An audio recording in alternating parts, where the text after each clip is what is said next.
अस्सलामुअलैकुम। मोहम्मद अज़हर सिद्दीक़ अपने programme mess views के साथ हाज़िर खिदमत है। अप्रैल 14, 2024 और इतवार का दिन है। ईद की छुट्टियों के साथ एक इतवार और मिलाकर तो आज आखिरी दिन है। मैं भी आपके सामने अपने होमलैंड या होम सिटी में नहीं हूँ और सर्दी है यहाँ पर, बारिश चल रही है और 3 दिन से बारिश हो रही है यहाँ पर और मुसलसल बारिश हो रही है और टेम्परेचर 8 से 10 डिग्री के करीब यहाँ पर है। स्वेटर तो पहनना पड़ता है, उसके बगैर गुजारा नहीं है। यहाँ पर सर्दी है। सियासी दर्जा हरारत जो है अब गर्मी की तरफ बढ़ने जा रहा है। जितनी सर्दी थी, सर्द तो नहीं था, लेकिन मौसम ने हालात ऐसे बना रखे थे। पश्तीन के जलसे के बाद अब ये बात आगे बढ़ेगी और महमूद अजगज़ई ने जो बातें कह दी हैं उसके बाद तो बात रुकने वाली नज़र नहीं आती है। पाकिस्तान तहरीक-ए-इंसाफ की लीडरशिप जो है वो चार्ज है और वो आराम से नहीं बैठेगी और आराम से बैठने का वक्त नहीं है ये।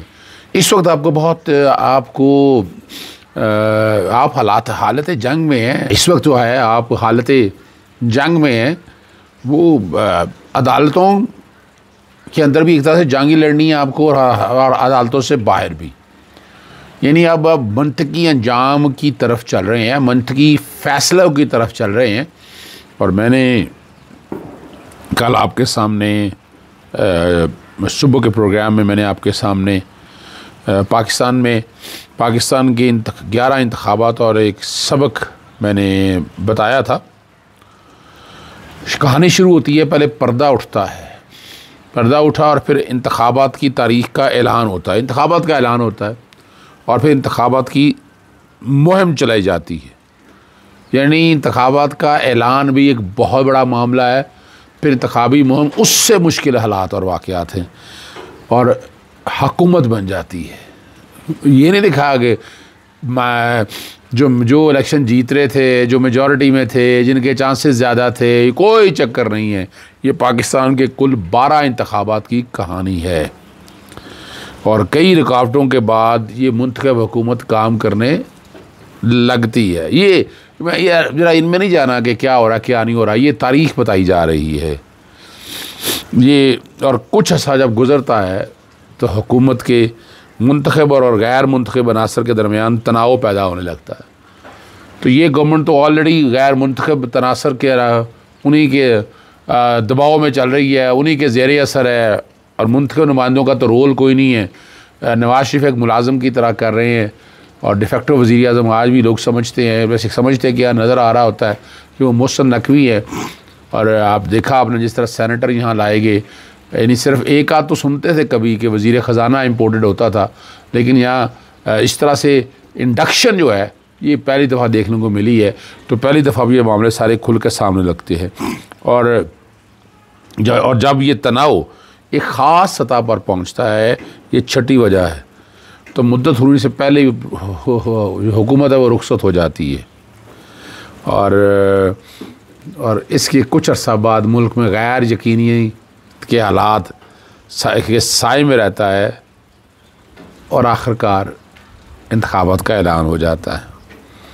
यूँ चंद ज़ाहरी तब्दीलियों के साथ ये खेल नुक्ता या आगाज़ से दोबारा शुरू हो जाता है। ये मुमताज़ स्कॉलर हैं डॉक्टर एजाज़ गिलानी, उन्होंने अपनी किताब में और ये बड़ा समूह के इन चीज़ों को लिखा है। मानना पड़ेगा कि उन्होंने बड़ी गहरी नज़र से जो बातें लिखी और वाकई यही है। मैंने भावलनगर वाक़े की JIT तश्कील का नोटिफिकेशन जारी कर दिया गया है। सबसे बड़ी जो ख़बर थी वो मैं ट्विटर में आपने देख ली, वो ईरान ने इसराइल पर हमला कर दिया, ड्रोन और क्रूज़ मिज़ाइल फ़ायर किए गए।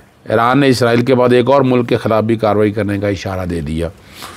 गंदम ख़रीदारी मुहिम में बदतरीन बदनिज़ामी सामने आई है। बच्चे के बाल पकड़ कर धक्का देने वाले ASF के सब इंस्पेक्टर को नौकरी से बर्खास्त कर दिया गया। अभी साइड पे होंगे, थोड़ी देर बाद वो क्या होगा मैं बाद में बताता हूँ। इसराइल ने ईरानी हमले पर सलामती काउंसिल के इजलास की दरख्वास्त दे दी और अलजीज़ा की रिपोर्ट ने मोदी सरकार की प्री पोल रिगिंग पर रिपोर्ट शाया कर दी। अब जो आपके सामने पहले तो सर बातें हो रही थी कि तश्कील दी जा रही है, ये बाकायदा नोटिफिकेशन जारी हो गया और हुकूमत पंजाब ने जारी किया है। जॉइंट इन्वेस्टिगेशन टीम तश्कील दे दी है। कहाँ गया इंक्वायरी, कहाँ गई जुडिशल इंक्वायरी, तो ये एक सिर्फ खाली JIT, और ये JIT को दहशत गर्दी का मुकदमा तो नहीं है, और भाई कानून में कोई इस JIT की गुंजाइश है? बिल्कुल गुंजाइश नहीं है इस JIT की। सेक्शन 15 है एंटी टेररिस्ट एक्ट का, उसमें जॉइंट इन्वेस्टिगेशन टीम का कहा गया हुआ है और वहाँ पर देने का ये नोट जो JIT है इसकी कोई आइनी और कानूनी हैसियत है ही नहीं है। यानी इसको एक आप उठाकर रद्दी की टोकरी में भी फेंक दे, कोई हर्ज नहीं है।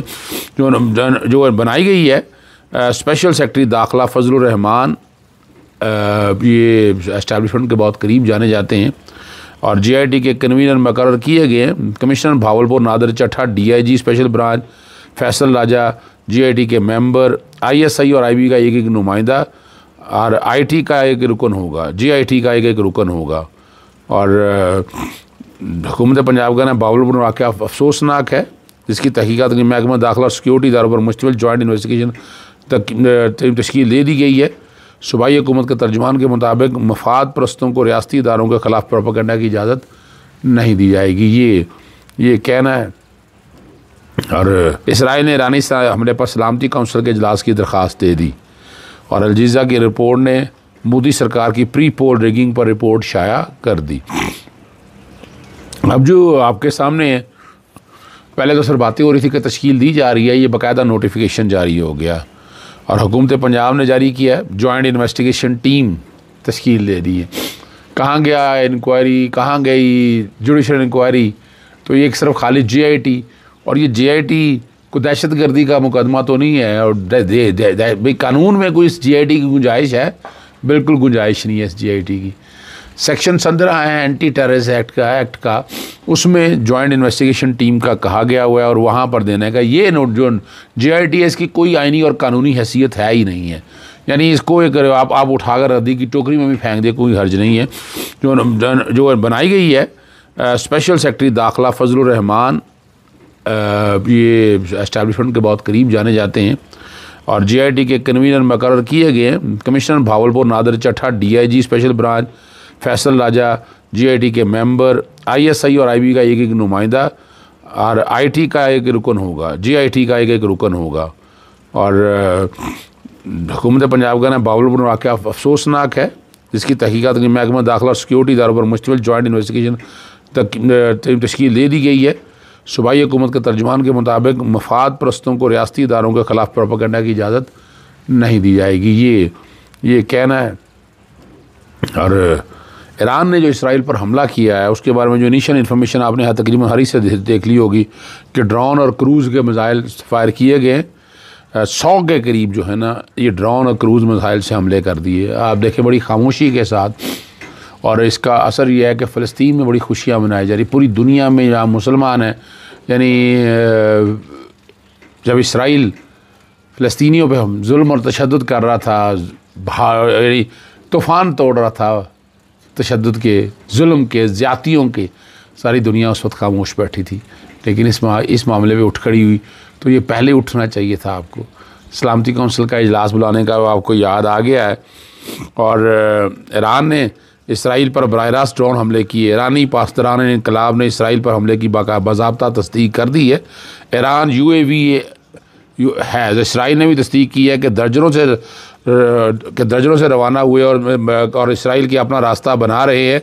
इधर ईरान के वज़ीर दफ़ा ने बयान जारी करके पड़ोसी ममालिक को खबरदार किया है कि उनमें से जो भी कोई ड्रोन को रोकने के लिए इसराइल के लिए अपनी फ़ज़ाई हदूद खोलेगा उसे निशाना बनाया जाएगा। अब इसमें नाम आपको पता होना चाहिए, मेरा ख्याल है उर्दन के हवाले से बात हो रही है, लेकिन आप ज़रा बेहतर तरीके से समझिएगा कि कौन हो रहा है। और ईरान ने 100% ईरान ने जो है ना इसराइल पर हमलों के बाद उर्दन के ख़िलाफ़ कार्रवाई करने का इशारा दे दिया है। ईरान ने उर्दू को खबरदार किया गया इसराइल की हमायत करने वालों के ख़िलाफ़ भी कार्रवाई जारी रखेंगे, क्योंकि ईरान के मुतअद्दिद ड्रोन्स को उर्दन के तैयारों ने तबाह किया था। ईरानी पासदारान इनकलाब ने अमेरिका को भी इसराइल की हमायत ना करने का मशवरा देते हुए कहा अमेरिका ईरान के मफादात को नुकसान ना पहुँचाए। अब अगली 2 बातें आपसे करके, जो गंदम बच्ची के बाल पकड़ने वाला वाक़या ज़रा ज़्यादा है, ASF के सब इंस्पेक्टर जो है ना नौकरी से फ़ारिग कर दिया गया है। एयरपोर्ट बैरून मुल्क से आने वाले आए वालद को देकर बेसाख्ता भागने वाली बच्ची के बाल पकड़कर धक्का देने वाले ASF सब इंस्पेक्टर को नौकरी से बर्खास्त कर दिया गया। और महकमाना कार्रवाई के तहत मज़ीद सख्त तरीन कार्रवाई भी अमल में ASF के मुताबिक सब इंस्पेक्टर शोबान जारी है। पंजाब के इलाके कमालिया से ताल्लुक़ रखता है, जो ASF में 35 साल की मुलाज़मत मुकम्मल कर चुका। शोबान वाक़या के वक्त कराची एयरपोर्ट पर बैनुल अक़वामी आमद के खारजी गेट का इंचार्ज था। अब आखिरी बात करके जो आपके बात चलते हैं, इसराइल ने जो है ना हफ्ते और इतवार के दरमियानी शब होने वाले ईरानी हमले पर सलामती कौंसिल को इजलास की दरख्वास्त दे दी है और जंगी तैयारों को ईरानी हमले पर रद्द-ए-अमल देने का इख्तियार दे दिया है। इसराइली वज़ीर-ए-आज़म ने कहा है कि ईरान हमलों का मुँह तोड़ जवाब देंगे, इसराइल हर किस्म के हमले का जवाब देने के लिए तैयार है। यहाँ बस आपके सामने शुरू में आपने अगर याद हो डॉक्टर इसरार अहमद, मैंने कहा है डॉक्टर इसरार अहमद ने जो बातें कही हैं इस हवाले से वो ज़रा रिकॉर्ड पर याद रखिएगा। बहुत ज़बरदस्त बातें की डॉक्टर इसरार अहमद ने। इजाज़त चाहता हूँ। अस्सलाम वालेकुम, अल्लाह हाफ़िज़, पाकिस्तान जिंदाबाद।